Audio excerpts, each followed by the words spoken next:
ソーラーパネルと小型電柱を持ってきて建設をしてくれます。しばらく待つとこんな感じで建設ロボットたちが一斉に石の炉やインサーターなどを建設してくれます。再現性ありファクトリオスペースエイジを攻略パート7。今回も前回に引き続き視聴者さんからのリクエストにお答えシリーズ第4弾、誰でもモッドなしデフォルト設定でファクトリオスペースエイジを攻略する方法について解説します。前回の動画を振り返ると、原油を石油ガスに生成する工場を建設して赤基板の製造ラインを作って足りなくなった銅板の生産量を倍増させました。今回はこの続編ということで、大きなロボットネットワークを構築して蒸気機関の発電所を一気に2倍に拡張して精錬所も2倍に拡張します。ここだけ見たいという方は概要欄の目次をクリックしてください。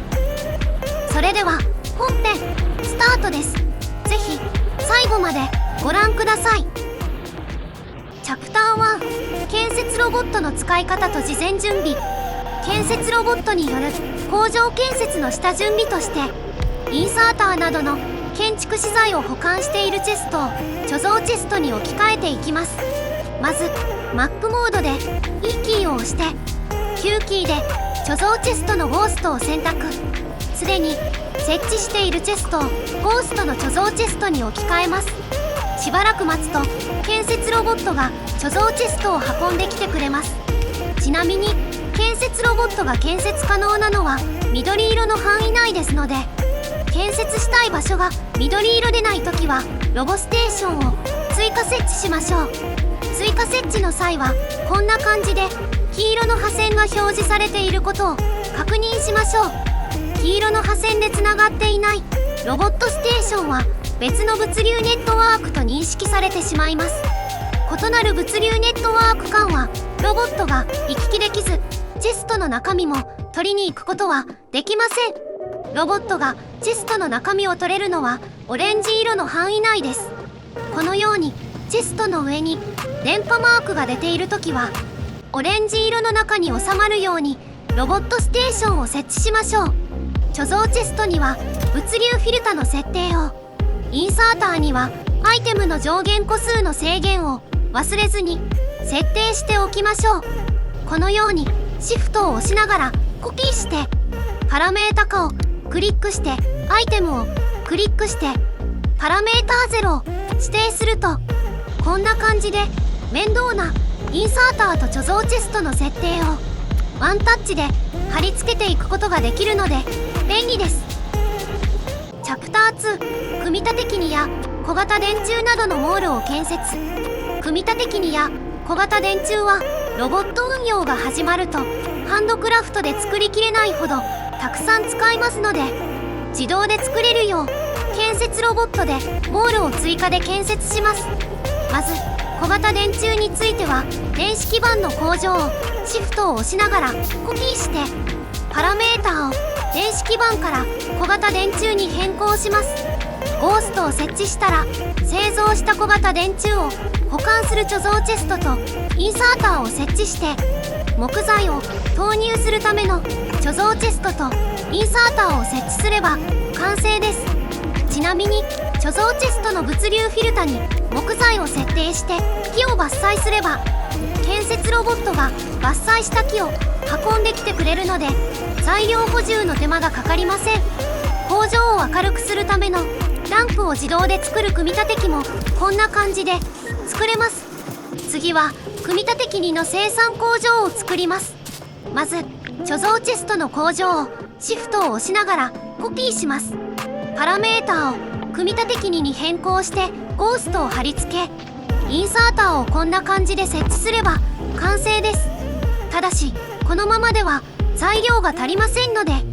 組み立て機のアイコンにマウスオーバーして Q キーを押してそのまま左クリックすれば建設ロボットが足りない材料組み立て機を貯蔵チェストから持ってきてくれます。最後に足りない建築設備は化学プラントです。ここまで来ればあとは簡単。組み立て機2の工場をコピーして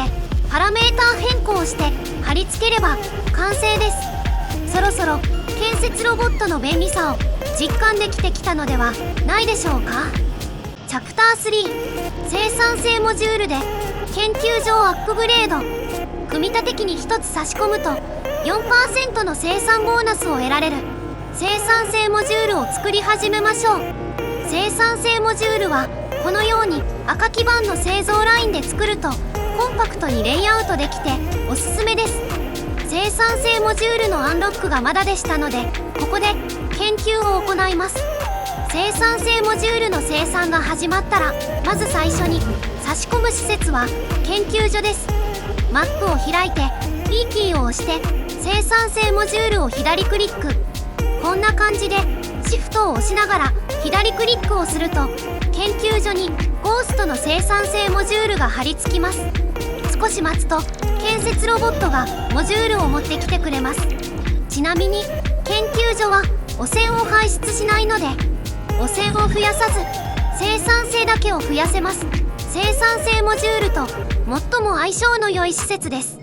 また生産性モジュールは例えば赤基板など下流の中間生産物の組み立て機に挿入するのがベストです。研究所への生産性モジュールの挿入がある程度終わりましたので、ここで研究を進めます。まずはロボットストレージ拡張。次は物流ロボット工学です。物流ロボット工学がアンロックできるとプレイヤーのインベントリに廃棄スロットが追加されます。ちなみに廃棄スロットはチェストのようなもので、ここにアイテムを入れておくと建設ロボットがここからアイテムを取って建設します。そしていよいよロケットサイロの研究に着手します。ロケットサイロの研究はかなり時間がかかるので、研究予約算と掘削効率にもアンロックしておきます。青基板や軽量化素材など残りの必要な研究も研究予約に並べましょう。チャプター4、大規模な太陽光発電所の設置。建設ロボットの運用にあたってはロボステーションの充電にかなりの電力を消費します。そこでこれまで作りためておいたソーラーパネルを設置して電力を確保しましょう。まずロボステーション3つをこんな感じで等間隔で並べます。これを小型電柱と一緒にコピーして正方形になるように貼り付けします。しばらく待っていると建設ロボットが建設をしてくれるので、正方形のロボットステーションをシフトを押しながらコピーして、余計なものは右クリックで除外して、左側にもこんな感じでシフトを押しながら貼り付けます。そしてしばらく待つと建設ロボットが貼り付けした場所に建設をしてくれるので、ソーラーパネルをゴーストでこんな感じに貼り付けます。基本の形ができたらシフトを押しながらコピーして、相対的な自動調整にチェックを入れてシフトを押しながらこんな感じでダダダと貼り付けすれば完成です。建設ロボットが邪魔な木を伐採して岩を取り除いた上でソーラーパネルと小型電柱を持ってきて建設をしてくれます。ソーラーパネルはまだまだたくさんありますので、この太陽光発電所を丸ごとコピーして左側の用地にシフトを押しながら左クリックで貼り付けておきましょう。チャプター5、ロボットネットワークの拡大。ここまで来れば建設ロボットの使い方にもだいぶ慣れてきたことかと思います。ここでロボットネットワークを一気に拡大しましょう。まず真四角に作ったロボットステーションを小型電柱ごとシフトを押しながらコピーします。不必要なアイテムは右クリックで除外しておきましょう。次にマス目に対し自動調整すると相対的な自動調整にチェックを入れます。最後に幅と高さには98と入力して X と Y には2と入力して完成です。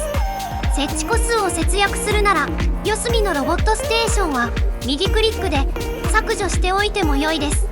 マップに戻って貼り付けましょう。こんな感じで設置済みのロボットステーションにピタッと重ねて左クリックを押しっぱなしにしてシフトを押しながらカーソルを動かすと、このようにブループリントが網の目状に貼り付けられます。ちなみにこのブループリントは今後たくさん使うのでクイックスロットバーに入れておくと便利です。貼り付けた途端に建設ロボットたちがロボットステーションを網の目のように建設してくれます。最初から広げすぎると電力供給が間に合わなくなってしまうので、ほどほどの広さにしておきましょう。チャプター6、蒸気機関発電所の拡張工事。青基板や軽量化素材の量産に向けて安定的な電力を確保するため蒸気機関発電所を拡張します。まず搬送ベルト工場のチェストを貯蔵チェストに置き換えて、石炭の採掘場から伸びるゴーストの搬送ベルトを建設ロボットに敷設してもらいます。次にボイラーや蒸気機関など必要なアイテムをハンドクラフトしてマップを開き建設計画を貼り付けて廃棄スロットにハンドクラフトしたアイテムを入れると建設ロボットが建設のため取りに来てくれます。しばらく待つと蒸気機関発電所が建設ロボットにより拡張されます。これでこれまでの2倍の発電量になりますので生産性モジュールを安心して使えるようになります。最後に搬送ベルトを延伸して石炭をボイラーに運べば完成です。チャプター7、鉄板と銅板の精錬所の大規模化工事。青基板や軽量化素材の量産に向けて鉄板と銅板の生産量を今までの2倍に拡大します。ここからは建設ロボットを使うのであっという間に拡大できます。まず石のろ48個の生産レーンを8レーンダダダダとゴーストで設置します。そして石炭を搬入するための搬送ベルトをゴーストで設置します。しばらく待つとこんな感じで建設ロボットたちが一斉に石のろやインサーターなどを建設してくれます。ちなみに今回のように大量のアイテムを建設するときはこんな感じでロボットステーションをたくさん並べておくとそれだけ建設ロボットの充電が早くなるので建設時間を短縮できます。今日はここまで。今回の動画はいかがでしたでしょうか？なるほどとか面白いと思ったテクニックはいくつ見つけられましたでしょうか？動画制作の励みになりますのでぜひコメント欄で教えてください。またファクトリオで遊んでみようかなとかもっとこうしたらうまくいくんじゃないかななど少しでも皆さんの気づきになることをご紹介できていればとても嬉しいです。この動画でお知らせできなかったテクニックはショート動画でもご紹介しています。もしよろしければ再生リストからご視聴ください。この動画が参考になりましたら嬉しいです。ぜひいいねとチャンネル登録をお願いします。また次の動画でお会いしましょう。皆さんも試してみてね。